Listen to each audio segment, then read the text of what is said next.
Jane, you seriously need a break from all these dusty books. It's Clara's birthday bash tonight. You gotta join us. Liz practically commanded, her voice laced with that mix of concern and exasperation she reserved just for me. I'm Jane, a 34-year-old English literature professor, more comfortable dissecting Shakespeare's sonnets than navigating social gatherings. Fine, Liz. But if it's a snooze fest, I'm holding you responsible, I replied, marking my place in Hamlet with a sigh. That evening, Clara's party was in full swing, a whirl of laughter and clinking glasses. That's where I met Alex. He was the finance guy, his world of stocks and assets as distant from my literary haven as could be. Yet, something clicked, a spark neither of us could deny. Shakespeare, huh? That's pretty highbrow. I'm more about the Wall Street Journal than the Globe Theatre, Alex joked, his smile infectious. I chuckled, the warmth in his eyes softening my usual reserve. Well, perhaps I can show you that literature has its own charms. Might even teach you a thing or two about the human condition, I quipped, finding myself surprisingly at ease. The conversation didn't skip a beat, flowing as smoothly as the evening breeze. Soon, our casual meets turned into late-night talks, and before we knew it, we were inseparable. The idea of us seemed as natural as the turning of pages in one of my books. Meeting Alex's mother, Elaine, was like stepping into a scene from a novel. She exuded warmth and elegance, her demeanor as inviting as the home she welcomed me into. Jane, dear, it's so wonderful to finally meet you. Alex hasn't stopped talking about you. I feel like I know you already, Elaine greeted me, her voice a soothing melody. It's an absolute pleasure to meet you too, Elaine. Alex speaks so highly of you, I responded, genuinely touched by her kindness. The day Alex came to visit my family home was a chapter on its own. The awe in his eyes was unmistakable as he took in the sprawling estate, the tangible proof of my father's success. Your family's place is something else, Jane. Your dad must have a Midas touch with investments, Alex remarked, his voice a mix of admiration and something else I couldn't quite place. He's done well for himself, indeed. The stock exchange has been kind to him, I replied, my pride in my family's achievements shining through. My parents embraced Alex with open arms, his charm and apparent adoration for me sealing his place in their hearts. The stage was set, our roles as the perfect couple cemented. The wedding was a dream, a celebration of love and promises of a shared future. The days following our wedding were supposed to be the happiest of my life. Instead, they turned into a relentless storm of heartache and dread. Dad, the strongest man I knew, was suddenly confined to a hospital bed, his strength waning under the cruel grip of cancer. The hospital's sterile, white walls became our grim reality, the beeping of machines a constant, unwelcome soundtrack. One bleak evening, as the sun dipped below the horizon, casting long shadows across the hospital room, Dad called me over with a feeble gesture. His eyes, once so full of life, now mirrored the fatigue and pain he was enduring. Jane, my darling, he began, his voice barely above a whisper, I need you to be strong. I've made arrangements for you, for after I'm gone. There's an inheritance, $2 million. It's yours, my dear. I want you to have a secure future. I gripped his hand, the cold reality of his words piercing my heart. Dad, please, don't talk like that. You're going to get through this. But before I could absorb the gravity of his revelation, Alex, who had been lingering by the door, stepped forward, his reaction sending a chill down my spine. $2 million, sir? That's quite a fortune. I mean, Jane, we need to think about how to manage this blessing, he said, his tone unsettlingly eager, his gaze not meeting mine. The days turned into an agonizing cycle of hospital visits and silent, tension-filled nights at home. Alex's demeanor had shifted, the man I had fallen in love with seemed consumed by thoughts of the inheritance, his warmth replaced by a cold, calculating distance. One night, as we sat in the dim glow of our living room, the silence between us thick and suffocating, Alex broke the stillness, his words like a cold gust in an already frigid room. Jane, we need to talk about the future, about the inheritance. Think about it, we could really turn our lives around. A luxury home, maybe travel the world. It's time to start planning, don't you think? He urged, his eyes not quite meeting mine. I stared at him, disbelief and anger swirling within me. Planning? My dad is lying in a hospital bed, fighting for his life, and you're here making plans for a future splurge? Is that all you care about, Alex? The money? He recoiled, as if my words were physical blows. No, Jane, you've got it all wrong. I'm just trying to look out for us, for our future. I didn't mean to. But his words rang hollow, the apology a feeble attempt to mask the naked greed that had seeped into his voice. In that moment, a painful truth began to dawn on me. The man I had vowed to spend my life with was a stranger, his thoughts not on the profound loss we were about to face, but on the financial gain it would bring. Life after Dad's diagnosis was like walking through a never-ending fog. My home, once a place of laughter and warmth, felt cold, the air thick with unsaid words and hidden agendas. Elaine, Alex's mom, came into our lives like she was the cavalry, ready to save the day. But her eyes, sharp and calculating, told a different story. Jane, honey, you're worn to a thread, Elaine said one evening, her voice smooth but with an edge that made me uneasy. Let me help around here. You shouldn't carry all this alone. I was too tired, too beaten down by the relentless waves of worry, to argue. Thanks, Elaine. I appreciate it, I really do, I replied, trying to muster a smile. But the real storm was still brewing, quietly, sneakily. That night, Elaine came to my room with a small bottle in her hand. Jane, you look like you could use some real rest. These will help you sleep. Trust me, she said, pushing the bottle of pills towards me. Something in her insistence set off alarm bells in my mind, but the promise of a few hours free from my racing thoughts was too tempting. All right, I'll give them a try.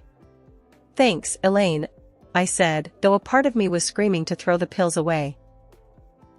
No sooner had she left than whispers from the living room reached my ears, a low murmur of conspiracy that pulled me out of my bed and towards the door. I cracked it open, the sliver of light from the living room casting long shadows on the floor. Alex's voice, usually so warm and loving, was cold, almost cruel. She's out like a light, Mom. Those pills knock her right out. We can talk business now, he said, a hint of glee in his tone that turned my blood to ice. Elaine's reply was a quiet, venomous chuckle. Perfect. Now, about that inheritance. Half of it is legally yours, you know. We're talking about a serious cash injection. I couldn't believe what I was hearing. These were the people who were supposed to be my family, my support. Instead, they were plotting like villains in one of the tragedies I taught in class. Alex's next words were a punch to the gut. Half? That's kids' play, Mom. I want the whole pie. We need to figure out how to get Jane to sign it all over. Once I have the cash, I can cut her loose. I stood there, my hand on the doorknob, feeling like the floor had just dropped away from under me. This wasn't just a betrayal, it was a full-blown conspiracy, a plan to rob me of my inheritance, my dignity, my life as I knew it. The morning sun did little to brighten the heavy atmosphere in the house after I uncovered Alex and Elaine's despicable scheme. Sitting at the kitchen table, the untouched coffee in front of me turned cold, a stark reminder of the chilling conversation I had overheard. The betrayal felt like a gaping wound, and I was at a loss, unsure how to navigate this treacherous storm. Mom entered the kitchen, her steps firm, her presence always a beacon of strength in our home. She noticed my distress immediately, her perceptive eyes missing nothing. Jane, what's wrong? You're as pale as a ghost. Talk to me, she urged, her voice a blend of concern and command. I hesitated, the weight of betrayal heavy on my tongue. But seeing the unwavering support in her eyes, I found the courage to confess. Mom, it's Alex and Elaine. I overheard them last night. They're plotting, scheming to take Dad's inheritance, and then, they plan to leave me with nothing. The kitchen fell silent, the air thick with tension. Mom's face remained stoic, but her eyes were sharp, a storm brewing in their depths. "Is that so?" she said calmly, her voice betraying no hint of the rage I knew she must be feeling. "Well, they've picked the wrong family to mess with. We're not pawns in their little game, Jane. We're the ones who'll be calling checkmate." Her words were like a lifeline, pulling me back from the edge of despair. "But how, Mom? They've got everything planned out." "It's like they've been setting this trap for a long time," I replied, the enormity of the situation threatening to overwhelm me. Mom's smile was thin but determined.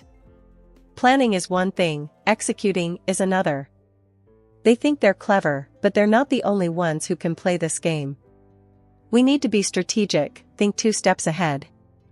The kitchen became our war room, the table a battleground where strategies were formed and tactics were laid out. "First, we need to secure your assets, make sure they can't get their hands on what's rightfully yours," Mom said, her mind racing through the legal labyrinths. "But Mom, the inheritance is huge, and it's all in my name. How can we protect it from them?" I asked, the problem seeming insurmountable.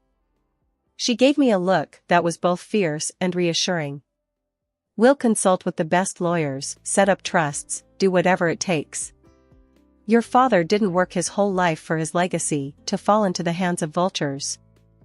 As the plan took shape, I felt a spark of hope ignite within me. "Mom, you're incredible. I don't know what I'd do without you."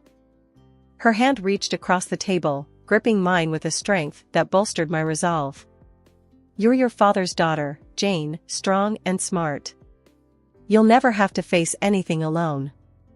Now, let's put our plan into action and show those snakes they've bitten off more than they can chew." The day of the will reading was like the calm before the storm. The notary's office was stark and formal, a stark contrast to the turmoil churning in my heart. Alex and Elaine were there, their faces poorly masked with faux solemnity, but their eyes, hungry and calculating, betrayed their true intentions. The notary, a stern-faced man with a no-nonsense air, cleared his throat, breaking the tense silence. "We are gathered here to read the last will and testament of Mr. James Harrington. As per his wishes, the contents of the will are to be disclosed in the presence of his immediate family." Alex leaned in, a wolfish grin barely concealed. "This is it, Jane. Our new beginning," he whispered, his breath cold against my ear. I stiffened, repulsed by his proximity and the implication of his words. Before I could respond, the notary began to speak, his voice formal and detached. "Mr. Harrington bequeathed the sum of $2 million to his daughter, Jane Harper." A gasp escaped Elaine, her facade crumbling for a moment to reveal the greed that lay beneath. Alex's hand twitched, a visceral reaction to the mention of the money. He was about to congratulate me, no doubt seeing dollar signs, when the notary continued. "However, it is also stated here that Mr. Harrington incurred debts amounting to $2.5 million. The room went cold. Alex's face drained of color, his earlier excitement replaced by shock and disbelief. Elaine's mouth opened and closed, a fish out of water, her plans unraveling before her eyes. "This can't be right," Alex stammered, his composure shattered. "There must be some mistake." The notary, unfazed, pushed forward a stack of documents. "I assure you, everything is documented and legal. Mr. Harrington's assets and liabilities are now passed on to his next of kin." Elaine's eyes darted between the papers and my stoic face. "But that means, half of the debt is Alex's responsibility too?" "Yes, ma'am. According to the law, marital assets and liabilities are shared," the notary confirmed, his voice devoid of sympathy. The revelation hit Alex and Elaine like a physical blow. Their dream of wealth had turned into a nightmare of debt. Elaine's earlier warmth vanished, her true nature, venomous and self-serving, coming to the forefront. "We're not paying for this. It's her father's mess," Elaine hissed, her earlier facade of the doting mother-in-law gone. Alex, desperation creeping into his voice, turned to me. "Jane, we need to sort this out. You can't let this happen." I looked at him, the man I once loved, now a stranger driven by greed and deceit. Sort this out? Alex, you made your intentions clear. You're not in this for me or for us. You're in this for the money. The room was thick with tension, the notary a silent observer to the drama unfolding before him. In that moment, the storm broke, the veil lifted, revealing the true colors of the people I had once called family. But as I stood there, facing the betrayal and the mountain of debt before me, I knew I wasn't alone. Mom's hand found mine, her grip firm and reassuring. "We'll handle this, Jane. Together," she whispered, her voice a bastion of strength. Alex and Elaine, initially struck dumb by the revelation, quickly erupted into a whirlwind of fury and disbelief. "This is insane," Alex bellowed, his face contorting with anger. "Are you seriously telling me this pile of papers is for real? Show them again, this can't be happening." The notary, a pillar of calm amidst the storm, methodically laid out the documents once more. Each line, each number, was a testament to a reality they couldn't escape. Elaine, her composure shattered, turned her venom towards me. "You knew, didn't you? You and your mother planned this. You're trying to drown us in your family's mess." That's when Mom stood up. Her presence filled the room, a quiet force amidst the chaos. "Enough," she said, her voice cutting through the noise like a blade. "My husband had his faults, his vices. The gambling, the debts, they were his burden. And now, according to the law, they are shared by Jane and Alex." Elaine's face was a mask of rage, her earlier facade of kindness nowhere to be seen. "We're not paying for someone else's mistakes. We won't let this happen." Cornered and desperate, Alex played his final, desperate card. "If that's how it's going to be, then fine. I want a divorce. And in that agreement, we'll make it crystal clear, neither of us gets anything from the other. No claims, no money, no property. Nothing." His words, meant to intimidate, only fueled my newfound resolve. "A divorce? That's the best idea you've had in a long time, Alex. Let's make it official. You walk away empty-handed. No ties, no debts, no nothing." The agreement was drafted with clinical precision, a clear, unambiguous document that severed the ties that once bound us. We signed it, each stroke of the pen marking the end of a chapter, the end of a farce disguised as a marriage. After signing the divorce papers, the heavy door of the notary's office closed behind us with a thud that felt final. The crisp air outside did little to clear the heaviness that hung over me. Alex and Elaine, their masks of pretense thoroughly discarded now, couldn't contain their contempt. "Well, Jane, looks like you're stuck with the short end of the stick. $500,000 in debt. That's quite a hole you're in," Alex sneered, his voice dripping with disdain. Elaine's laugh was cold, void of any warmth she once feigned. "You really thought you could outsmart us? Enjoy paying off your father's mess." Just then, Mom stepped forward, her demeanor calm but with an undercurrent of steel. "You two might want to hold off on your celebrations. You see, there's more to this story." Alex scoffed, his arrogance unshaken. "What could you possibly say to change anything now, Mrs. Harrington?" Mom's smile was enigmatic, a prelude to the revelation that was about to turn the tables. "Well, for starters, Jane's not alone in this. I'm here, and unlike what you've been led to believe, the real financial genius in this family has always been me." Elaine's smirk faltered, confusion clouding her features. Alex's expression mirrored his mother's, disbelief and curiosity warring on his face. "I've been the one managing the successful investments, the stock market ventures, not my late husband. My net worth? It's currently around $70 million. And yes, Jane is my sole heir." The impact of Mom's words hit Alex and Elaine like a physical blow, their smugness evaporating, replaced by shock and a dawning realization of the grave miscalculation they had made. Alex, the color draining from his face, stammered, "$70 million? But that means..." Mom's gaze was unwavering, her voice firm. It means, Alex, that you and your mother have been chasing shadows while ignoring the real treasure. Jane's inheritance from me will secure her future. As for the debts left by her father, consider them settled. I won't have my daughter burdened by them. Elaine's mouth opened and closed, words failing her for the first time. Alex, his knees seemingly unable to support him, sank to the ground, his earlier bravado shattered. Please, Jane, I didn't know. I was wrong. Forgive me, he pleaded, his voice barely a whisper, the mask of the cunning strategist gone, leaving only a desperate man in its wake. But it was too late for apologies, too late for regrets. I looked down at the man I once loved, now a stranger groveling at my feet. Forgiveness is earned, Alex, not begged for. You made your choice, and now you have to live with it. Turning my back on Alex and Elaine, Mom and I walked away, their pleas and protests fading into the background. The last laugh was indeed ours, but it wasn't one of triumph or joy. It was a laugh that acknowledged the end of a painful chapter and the beginning of a new, hopeful journey. The debt, the deceit, the heartbreak, they were all behind us now. Ahead lay a path of healing and rebuilding, with the strength and wisdom of a bond that no storm could break. The last laugh was a promise of brighter days, of a future where the shadows of the past no longer loomed over us. It was the laughter of freedom, of liberation from the chains of greed and betrayal. And as we stepped into the light of a new dawn, it was the laughter that heralded the beginning of a new chapter, written on our own terms, in our own time. The dust had settled, and the dawn of a new day brought clarity and a profound sense of peace. My life, once entangled with Alex and Elaine's deceit, was now my own.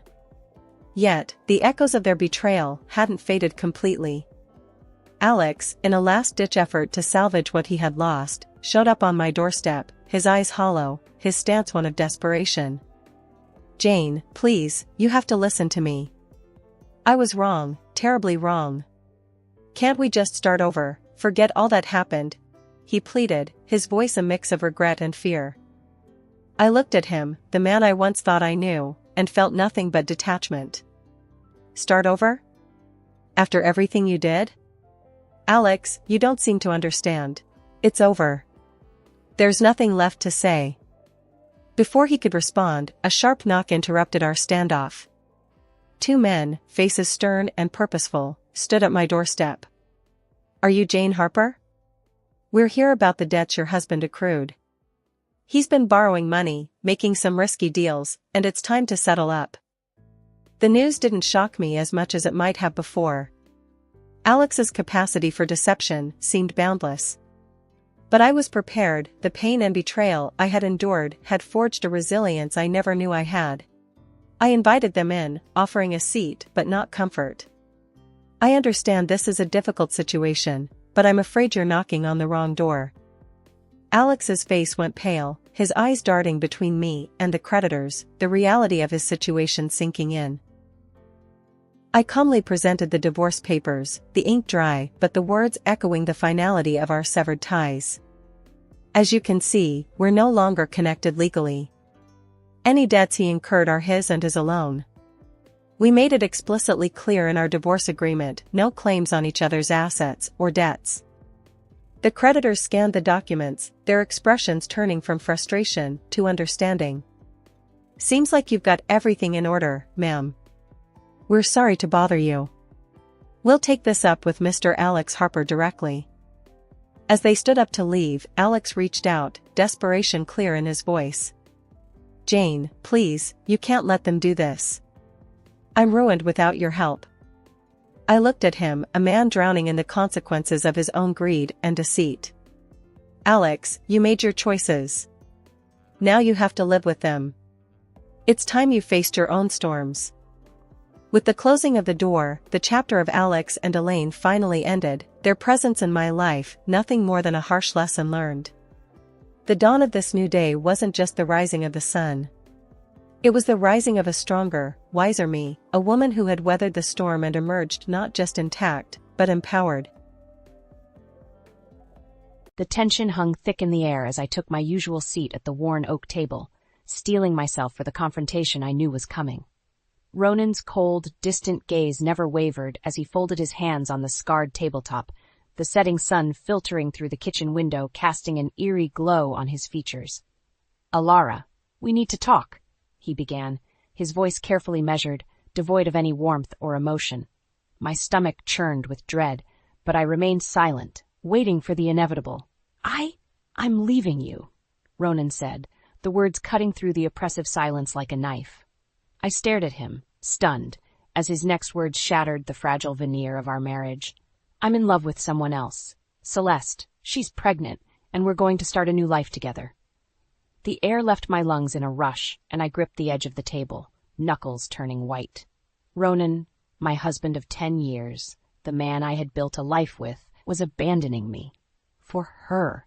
A woman young enough to be his daughter, who had wormed her way into our lives under the guise of a perfect, doting partner.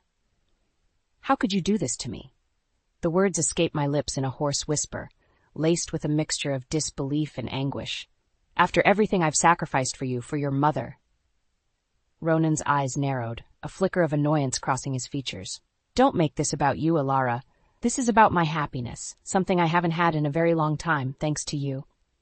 I recoiled as if he had struck me, the pain of his callous words searing through my chest. "Your happiness?" I spat, my voice rising with each word. "What about my happiness? What about the life we built together?" Ronan scoffed, shaking his head. "That life was nothing but a burden. You constantly nagged me about our finances, about starting a family. I couldn't take it anymore. Celeste understands me in a way you never did." Margot, who had been quietly observing from the doorway, stepped forward, her frail frame trembling with barely contained fury. "How dare you, Ronan? Alara has devoted herself to this family, to caring for you and me. And this is how you repay her?" Ronan's jaw tightened, his gaze flickering to his mother, a spark of defiance in his eyes. "Stay out of this, mother. This is between Alara and me." "No, Ronan," I interjected, my voice steady despite the maelstrom of emotions raging within me. "This affects all of us. How could you do this? How could you just throw everything away?" Ronan's lips curled into a cold, humorless smile. "Because I can. Because I'm done. I'm leaving, Alara, and there's nothing you can do to stop me." With those final words, he rose from his chair and strode out of the kitchen, leaving me and Margot in stunned silence. I stared at the empty doorway, my mind racing, the weight of his betrayal threatening to crush me. But even as the tears threatened to spill, I knew one thing with certainty. I would not go down without a fight. The minutes after Ronan's bombshell announcement felt like an eternity. Margot and I sat in stunned silence, the air thick with a mix of anger, betrayal, and disbelief. I could feel my heart pounding in my ears, the adrenaline coursing through my veins. But in the midst of the chaos, a spark of determination ignited within me. "We can't just let him do this," I said, turning to Margot, my voice laced with resolve. "There has to be something we can do." Margot's eyes narrowed, a glimmer of steel in her gaze. "Oh, there is, my dear. That boy has always been reckless, thinking he can get away with anything, but this time he's gone too far." I watched as Margot's fingers tightened around the armrest of her chair, her knuckles turning white. I always knew that Celeste was trouble, the way she wormed her way into our lives, acting all sweet and innocent. But I saw right through her facade. "What do you mean?" I asked, leaning forward. That Margot let out a weary sigh. There were little things, little clues that didn't add up. The way she would always steer the conversation away from her past, the expensive gifts she would lavish on Ronan. I had my suspicions, but I never imagined it would come to this. I felt a surge of hope. If Margot had noticed something off about Celeste, maybe there was a way to uncover the truth and use it against Ronan and his mistress. "We need to dig deeper," I said, determination etching itself into my features. "I won't let him do this to us, to me. Not without a fight." Margot nodded, a grim expression settling on her face. "Then that's exactly what we'll do. I may be old, but I still have a few tricks up my sleeve."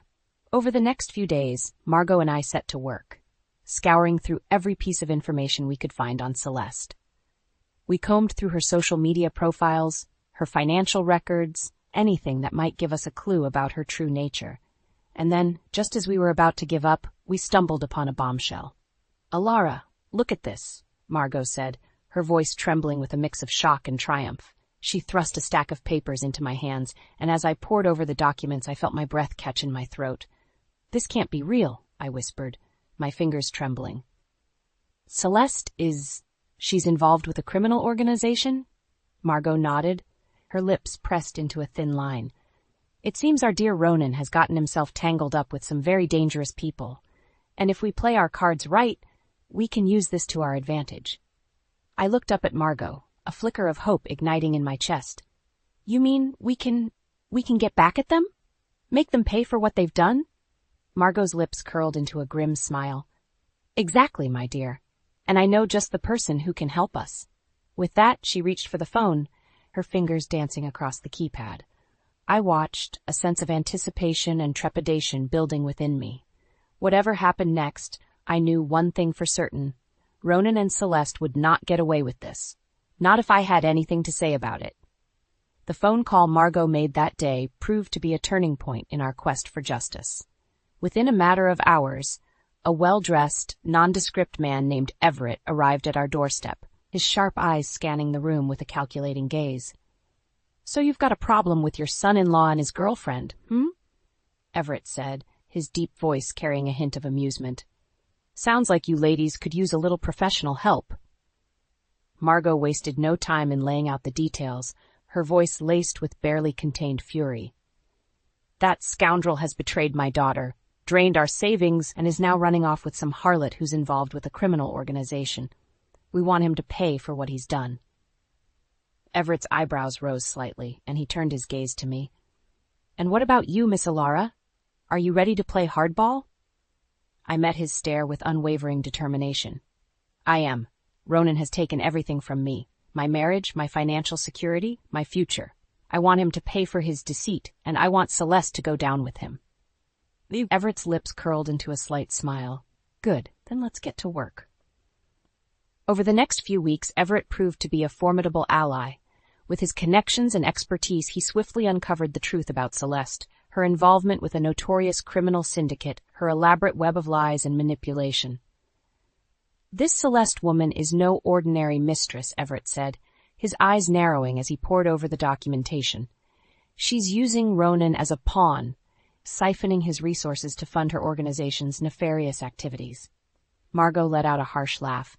"I knew that little viper was up to no good, and Ronan the fool has fallen right into her trap." I felt a grim sense of satisfaction at the revelation. "So, what do we do now? How do we bring them down?" Everett's gaze hardened. "We take them out, one piece at a time. First, we need to expose Celeste's true nature to Ronan, shatter the illusion he's living in. Then we start chipping away at his career and finances until he has nothing left." Margot leaned forward, her eyes glinting with determination. "And what about Celeste's criminal connections? Surely we can use that against her." Everett nodded. "Absolutely. I have a few ideas on how we can disrupt her organization's operations, sow discord among her partners. That should make her very, very uncomfortable." As Everett outlined his plan, I felt a surge of anticipation. Ronan and Celeste had underestimated us, thinking they could get away with their betrayal. But they were wrong. We had the upper hand now, and I was more than ready to use it. "Let's do it," I said, my voice firm. "I want them to pay for what they've done. I want them to feel the same pain and humiliation that they've inflicted on me." Everett's smile widened. "Then let's get to work, ladies. This is going to be a wild ride." With that, we dove headfirst into our carefully crafted scheme, determined to bring Ronan and Celeste's world crashing down around them. I may have been the victim, but now I was the one holding all the cards. The evidence Everett had uncovered was a powerful weapon, and we wasted no time in putting it to use. With a newfound sense of purpose, Margot and I confronted Ronan, ready to unleash the full force of our carefully orchestrated plan. Ronan's face twisted into a sneer as I laid out the damning details before him. "You think a few papers are going to scare me, Alara? I hold all the cards here. Celeste and I are going to start a new life together, and there's nothing you can do to stop us." I felt a surge of anger at his arrogance, his blatant disregard for the pain he had caused. "Oh, Ronan, you have no idea what you're up against," I said, my voice dripping with cold fury. "Celeste isn't who you think she is. She's been using you, siphoning your resources to fund her criminal activities. Ronan's eyes widened briefly, but his expression quickly hardened. You're lying. Celeste loves me, and she would never do something like that. Wake up, Ronan, Margot interjected, her frail frame trembling with barely contained rage. Your precious Celeste is nothing more than a snake in the grass, and you're the one who's been fooled. Ronan's jaw tightened, and he leaned forward, his eyes narrowing. You two are grasping at straws. Celeste and I are going to be together, and there's nothing you can do about it. I met his gaze unflinchingly, a steely determination burning in my chest. Oh, we can do plenty, Ronan, and we will. You've taken everything from me. My marriage, my financial security, my future. Now it's time for you to pay. Ronan scoffed, shaking his head. You're delusional, Alara. You think you can just waltz in and ruin my life? I hold all the power here. Celeste and I are going to live happily ever after, and there's nothing you can do to stop us. I felt a surge of disgust at his arrogance, his complete disregard for the pain he had caused. You're wrong, Ronan. We have the evidence to expose Celeste's true nature, and we're going to use it to bring you both down. Ronan's expression darkened, and he leaned back in his chair, his fingers drumming against the table. Go ahead, Alara. Do your worst, but I promise you, you'll regret it. With that, he stood and strode out of the room, leaving Margot and me in stunned silence. But as the door slammed shut behind him, I felt a newfound determination settle in my bones. Well, Alara, Margot said, her voice laced with a hint of pride, it seems we've struck a nerve. I nodded, a grim smile tugging at the corners of my lips. Yes, we have, and now it's time to put our plan into action. Over the next few weeks, Margot and I, with Everett's guidance, set our plan in motion. We meticulously dismantled Ronan's carefully constructed facade, exposing his affair and financial misdeeds to his employer, leading to his dismissal. We used social engineering to sow discord between Ronan and Celeste, planting seeds of doubt that slowly eroded their relationship. And all the while, Ronan remained unaware of the full scope of our plan, his arrogance blinding him to the impending doom that was about to descend upon him. As the weeks passed, I watched with a grim satisfaction as Ronan's carefully constructed world began to crumble around him. With Everett's guidance and Margot's unwavering support, I systematically dismantled every aspect of Ronan's life, leaving him desperate and powerless. First, I targeted his career. Using information from the private investigator, I meticulously laid out the evidence of Ronan's financial misdeeds and his affair with Celeste to his employer. Within days, he was summoned to a meeting and unceremoniously fired, his reputation in shambles. The look of utter disbelief on Ronan's face when he returned home, his briefcase clutched tightly in his hand, was almost enough to make me feel remorse. But then I remembered the anguish he had inflicted on me, the way he had so callously discarded our marriage, and any pity I might have felt dissipated. What is the meaning of this, Alara? He demanded, his voice trembling with a mix of anger and desperation. How dare you meddle in my professional life? I met his gaze unflinchingly, my expression cold and impassive. I told you, Ronan, you've taken everything from me, and now it's time for you to pay. Margot, who had been silently observing from the corner, spoke up, her voice laced with venom. You have no one to blame but yourself, you foolish boy. Your greed and your selfishness have brought this upon you. Ronan's eyes darted between us, his face flushed with rage. This isn't over, Alara. Celeste and I will find a way to start a new life, and you won't be able to stop us. I laughed, the sound devoid of any warmth. Oh, Ronan, you still don't understand, do you? Celeste is not who you think she is. She's been using you all along, draining your resources to fund her own criminal activities. The color drained from Ronan's face, and for a moment I saw a flicker of doubt cross his features. No, that can't be true. Celeste loves me. She would never. Open your eyes, Ronan, Margot interjected, her frail frame shaking with barely contained fury. That woman is a snake, and she's been playing you for a fool. And now you're about to lose everything because of your own arrogance and stupidity. Ronan's expression darkened, and he took a step towards us, his fists clenched at his sides. I won't let you ruin this for me, Alara. Celeste and I are going to be together, no matter what it takes. Oh, but you already have, Ronan, I said, my voice dripping with sarcasm. You see, we've been working with a private investigator, and he's uncovered the truth about Celeste's involvement with a notorious criminal network. Ronan's eyes widened, and for a moment he seemed to lose his footing, the realization of his mistake dawning on him. "You're lying. Celeste would never." "Believe it, Ronan," I interrupted, my tone unyielding. "Celeste is nothing more than a con artist, and you've been her pawn all along. And now it's time for you to face the consequences of your actions." With that, I turned on my heel and left the room, Margot following close behind. As we walked away, I could feel Ronan's eyes burning into my back, the weight of his rapidly crumbling world bearing down on him. It was a small victory, but it was only the beginning. I knew that Ronan and Celeste wouldn't go down without a fight, and I was more than ready to meet them head-on. This was a game of cat and mouse, and I was determined to emerge victorious. As the weeks passed, Ronan's world continued to crumble around him. The revelations about Celeste's criminal connections and his own misdeeds had a devastating impact, shattering the carefully constructed facade he had built. I watched with a mix of satisfaction and pity as Ronan's life unraveled. He lost his job, his reputation tarnished beyond repair. Celeste, once the object of his affection, turned on him, abandoning him in his darkest hour. The day Ronan finally realized the full extent of his downfall was etched into my memory. I'll never forget the look of utter despair on his face as he stood before us, his shoulders slumped in defeat. "This can't be happening," he whispered, his voice hoarse with emotion. "Celeste, she's betrayed me. Everything I've worked for, everything I've sacrificed, it's all gone." Margot, her frail frame belying the steely resolve in her eyes, stepped forward, her expression unforgiving. "That's what you get, Ronan, for your greed and your selfishness. You deserve every bit of this punishment." Ronan's gaze snapped to his mother, a flicker of defiance igniting in his eyes. "How dare you, Mother? This is all your fault and Alara's. If you two hadn't meddled in my life, I'd be happy right now, with Celeste and our child."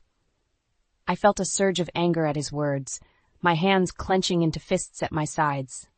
"Your happiness? What about my happiness, Ronan? What about the life we built together? You threw it all away without a second thought." Ronan scoffed, shaking his head. "You were never enough for me, Alara. Celeste understood me in a way you never could. She saw my potential, my ambition. You were just a burden, holding me back." The words felt like a physical blow, and I had to fight the urge to lash out at him.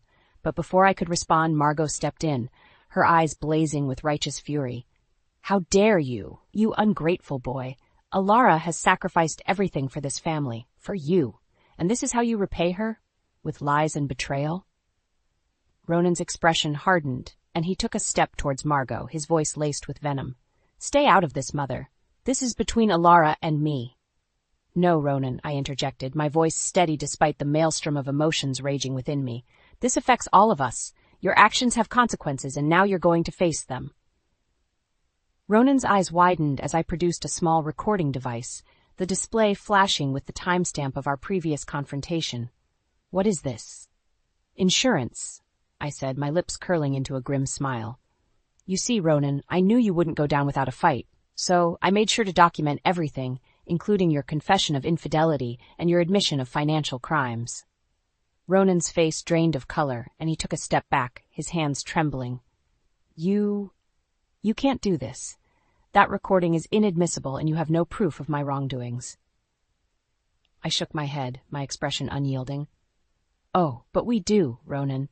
Everett has been working tirelessly to uncover the truth, and he's compiled a mountain of evidence against you and your precious Celeste."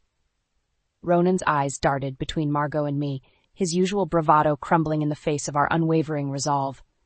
"This can't be happening," he whispered, his voice laced with despair. "But it is, Ronan," I said, my tone laced with a sense of finality. "And now it's time for you to face the consequences of your actions." With those words, I turned and walked away, leaving Ronan to confront the grim reality of his shattered dreams. As I did so, I couldn't help but feel a sense of satisfaction, not out of cruelty, but from the knowledge that justice was finally being served. As Ronan's world crumbled around him, I felt a sense of grim satisfaction wash over me. The evidence we had gathered, meticulously compiled by Everett, had proven to be our trump card. I watched as Ronan's arrogance and self-assurance melted away, replaced by a growing desperation. He stood before us, his face a mask of disbelief and fury, as I revealed the full extent of my plan. "This can't be happening," he stammered, his eyes darting between Margot and me. "You can't do this to me. I won't let you ruin everything I've worked for." I felt a surge of vindication at his words, knowing that the tables had finally turned. "Oh, but we can, Ronan. And we will. You see, we have recordings of our previous confrontations, where you've openly confessed to your infidelity and financial misdeeds." Ronan's face drained of color, and he took a step back, his hands trembling. "No, that's impossible. You couldn't have—" I held up a hand, silencing him. "But we did, Ronan. And that's not all. Everett has uncovered a wealth of evidence linking you and Celeste to a vast network of criminal activities." Margot stepped forward, her eyes narrowed in contempt. "You thought you could get away with your betrayal, didn't you, boy? Well, now you're going to pay for your sins, and there's nothing you can do to stop it." Ronan's expression twisted with anguish and rage. "You're lying. Celeste would never betray me like this. She loves me. She needs me." I shook my head, my voice laced with a sense of pity. "I'm afraid that's not the case, Ronan. Celeste has been using you all along, draining your resources to fund her own criminal ventures. She never cared about you, only about what you could provide for her."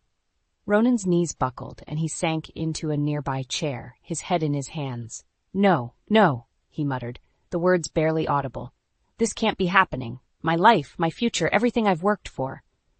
I watched him, my heart hardening against the sight of his despair. After everything he had done to me, to us, I felt no remorse for the consequences he now faced. "It's over, Ronan," I said, my voice firm. "You're going to be held accountable for your actions, both legally and financially, and Celeste will face the consequences of her crimes as well." Ronan looked up, his eyes wild with desperation. "Please, Alara, you have to help me. I'll do anything, just make this go away. I can't lose everything. I can't." I held up a hand, silencing him. "It's too late for that, Ronan. You made your choice, and now you have to live with the consequences. Margot and I, we're moving on. We're going to start a new life, one without you in it." Ronan opened his mouth, but no words came out. He sat there, utterly defeated, as the reality of his downfall sank in. I turned to Margot, a small, sad smile on my lips. "Come on, Mother, let's go. We have a future to build." As Margot and I walked away, I couldn't help but feel a sense of closure. Ronan had betrayed me, but in the end, justice had prevailed. And now, with the remaining assets from our marriage, Margot and I could start anew, free from the shadow of his deceit. As Ronan's world crumbled around him, Margot and I wasted no time in moving on with our lives. With the remainder of our assets, we were able to secure a comfortable new home in a quiet, suburban neighborhood, a fresh start away from the pain and betrayal we had endured. I couldn't help but feel a sense of relief as we settled into our new surroundings, the weight of the past few months slowly lifting from my shoulders. Margot, too, seemed to thrive in our new environment, her mobility issues improving as she engaged with the local community. "It's amazing how much better I feel being out of that old house," Margot said one evening as we sat together on our patio, the setting sun casting a warm glow across the well-manicured lawn. "That place held so many memories, both good and bad. Now it's like we can breathe again."